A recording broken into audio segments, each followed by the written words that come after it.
Hey everybody, this is Tell the Truth Sports Radio. I'm your host, Ron Fitch, and I'm going to tell you the truth about how I got it wrong with Florida.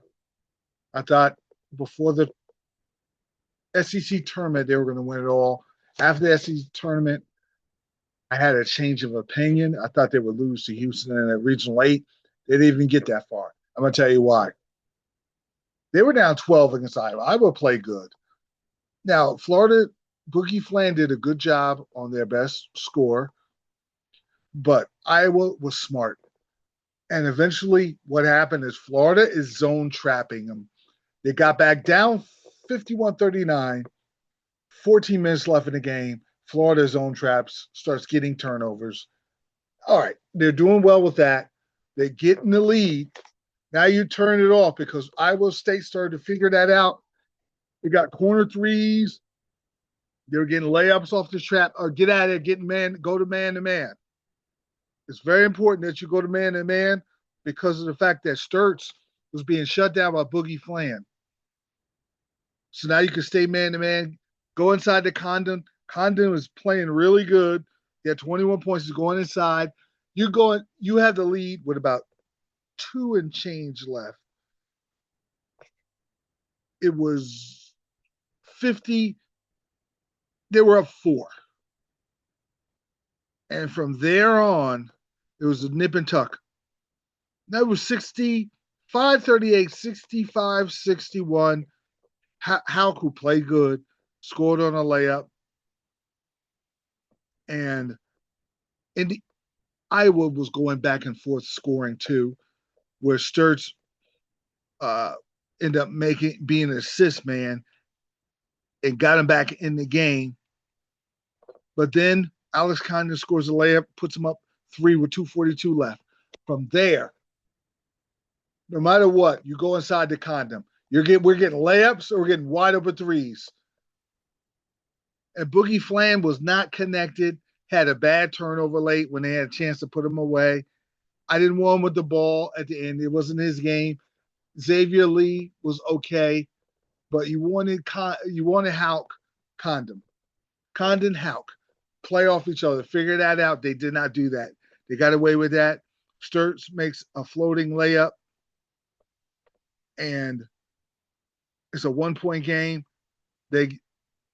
After they missed a crazy shot because Florida's taking bad shots at the end where they're down with the shot clock down, throwing up crazy shots at the end. So Iowa has a chance to take the lead. Florida gets a break because Sturts misses a layup. And then Isaiah Brown gets the rebound. I said, oh, man, I don't want him at the free throw line. They were talking about he's 77%. He looks so nervous. I said, nah. It was a double bonus, so they were lucky in that aspect. Of course, he misses not even close. Totally nervous free throw shot. The second one, he makes 2 point game. All right, I'm thinking, stay back. Don't trap. Do not, under any circumstance, do not give up a three. You go to overtime, you can recalibrate.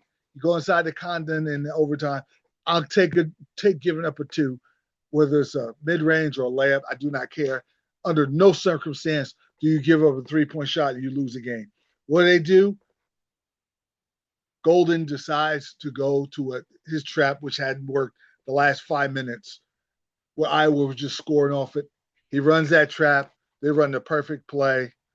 Alvarado Forgirius, I hope I pronounced his name right, hits a three, and that's it. And there is 4 seconds left. All right. You got a chance for a drive full court. They're going to pack the middle, so I would try to get Halco to mid-range. If I'm Xavier Lee, don't drive all the way in. Drives all the way in. And he runs into traffic. They don't even get a shot off. Horrible way to lose. Credit to Iowa. They played great. They played smart. They played tough. It was a pro-Florida crowd, and they still won. But I was so disappointed in Florida. And then I saw the seeds. Reason why I changed my mind, I was going to pick Florida to win it all until the tournament started.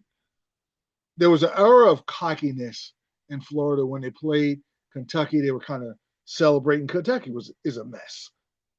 Okay. I'll get to them later. that wasn't that impressive of a win. Now that you think about it, Florida got destroyed by Vanderbilt. Did not take him serious. Vanderbilt destroyed him. Vanderbilt had an all-time great game against Nebraska in this tournament. Nebraska pulled it out. A couple offensive rebounds by the coach's son. Hoiberg made some great offensive. Little guy made big offensive rebounds, which won the game. So I give them credit. The Big Ten is having a great tournament. Michigan, Iowa, Nebraska is big. You could just say the Midwest because Iowa State's in there from the Big 12. They made it the Sweet 16. But this game was such a winnable game if you paid attention to detail. Golden, who's a really good coach, had a bad second half. Didn't get any good set plays. He'll say that. He's getting into it with the Iowa coach. It's time to kind of recalibrate. Now that you've lost, it's time to kind of look yourself in the mirror. It's time to be a little more humble. We're going to recalibrate. Guys are graduating. Next time this happens, I'll know to take that zone pressure off. I know better. Hopefully it comes. Sometimes you don't ever get that moment. This was a moment where they could have made history and repeat it again like the Noah teams of the early 2000s did, but no. There'll be a repeat champion this time. And they deserve to lose. They didn't come out with the right attitude, getting down 12. They make the comeback, chance to put the game away, making right plays. They did not, and they deserve to lose. Now, St. John's nearly choked. They were up 12. They were up 10. When you're playing that game, you always want to get up 15, 20, put it away. When other teams when Kansas is hovering around, here comes Peterson and company. They came storming back, and I looked, getting closer. 65-59 now. 65-61. 65-63. 65-65. They're there now. This goes overtime. This is a Kansas game. But lo and behold, Dylan Darlin didn't score, but he's a tough player. Guts. Drives in with a layup. Scores. I don't want to lose on a layup. No time left. That's just bad job by Kansas. But St. John's moves on. St. John's is one of the toughest teams in their tournament. They got hit with a body blow, got off the canvas, came back, and finished strong with that layup. Very, very impressed. Okafor got a revenge. He deemed not good enough to be on Kansas, transfer to St. John's. Him and Hopkins and Mitchell and Ian Jackson are a godsend for St. John's. And here comes Pitino back in the Sweet 16, 4 different decades, one of the greatest coaches to ever walk the face of the earth. I hope and pray I get a chance to interview him. But anyway, and Purdue's another part of the Big Ten. They I'm not saying they're as good, but it looked like the 85 Big East run they had with Boston College, Villanova, Georgetown, St. John's. I mean, the Big Ten looks good. I thought the Big 12 was the best conference. Arizona barely won against a game, Utah State. Bradley, they're going to go as far as Bradley takes them. Bradley's just as far as college basketball, I don't know about the NBA. He'll be a good pro. He's a superstar when it comes to college basketball. Speaking of superstars, A-Cup of Arkansas, an amazing performer. Oh, you know what? Illinois beating VCU. Illinois is the other Big Ten team. Golly, you have nothing but Big Ten teams in their tournament, sprinkled with the great Arkansas team. My guy, Acuff, 36.6 assists. Woof, what a game. But now his counterpart. Now, this was a great win because Rob Martin looked unguardable. 30 points, 4 rebounds for a little guy, 5 assists. And High Point came with it. And even, I love what Calipari did before the game. He said, man, High Point is tough. He geared his team to get ready for a dogfight. They weren't going anywhere, even when they got up. Highport came storming back.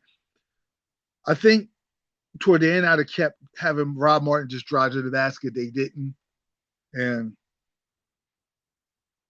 they kind of ran out of gas, and Arkansas survived. How is firing Calipari look right now, Kentucky? They're in such a hurry to get rid of him. Kentucky, no offense to Pope, but you don't have the pros that Calipari has. Calipari is littered. They talk about the one championship. A lot of coaches only have one national championship or two. His program is littered with NBA stars, and they love him. They play hard for him. They love him even when when they leave his program. When he got in the Hall of Fame, you just saw the players going nuts over him because he loves his kids. He's always saying, it's about my kids. Even when he won national championship, he says, I'm happy for them. So that's my guy. They're in the Sweet 16. I got him in the Final Four. But watch out for my guy Texas, my team Texas, and my buddy C.J. Wilcher and all those guys from Texas. They survived Gonzaga. They're going against a rough Purdue team. I'm nervous about that. I'm going to have Mr. Welcher on. We're going to really break it down. I wanted to break it down a little bit today because I wanted to get all over Florida because that was just so disappointing, and it was a lack of humility, and they were their own worst enemy. And plus, Iowa wasn't backing down in a pro-Florida crowd in Tampa, and they brought it, and their best player didn't have the best game, but he got thoroughly outcoached. I don't care how mad he was at that coach. He should have went up to him when they were going at it and said, listen, I'm tired of you outcoaching me. Maybe that's what he said. Golden had a bad day. Man, I had him losing to Houston. Houston could win the whole thing. I think Sampson, because Houston's defense. Yeah, I love Fleming and Sharp and Uzan. Yeah. And Cenac Jr. Yeah, I love all those players because Cenac Jr. gives them inside presence. I love that. The whole start five. And Tugler. It's the defense. It's the best. That's the best defense in the tournament. Iowa State's the number 2 defense in the tournament so far. And then Duke and St. John's. St. John's, if they're not overwhelmed with Duke's talent, St. John's can beat them. And UConn had a gutsy win. Reed was great. I mean, not Reed. I mean, Caravan was great. Reed was good at the end because he got in foul trouble. And I love how UConn played. And Hurley made certain adjustments where certain times they struggled in the regular season and tournament, Big East tournament.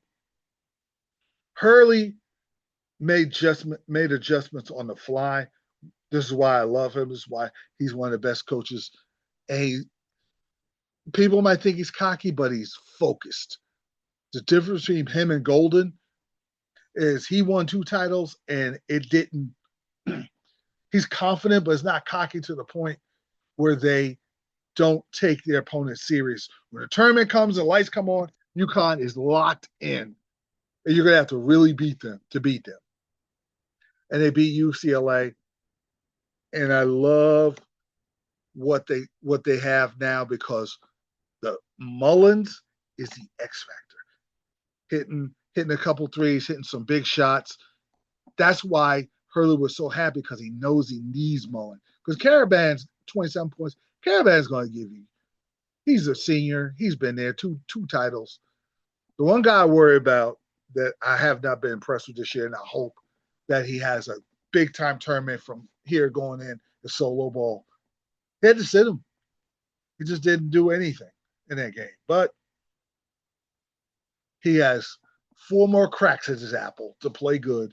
And I'm hoping, which is going to be difficult because Duke is really good. I'm hoping for St. John's in Connecticut, part 4.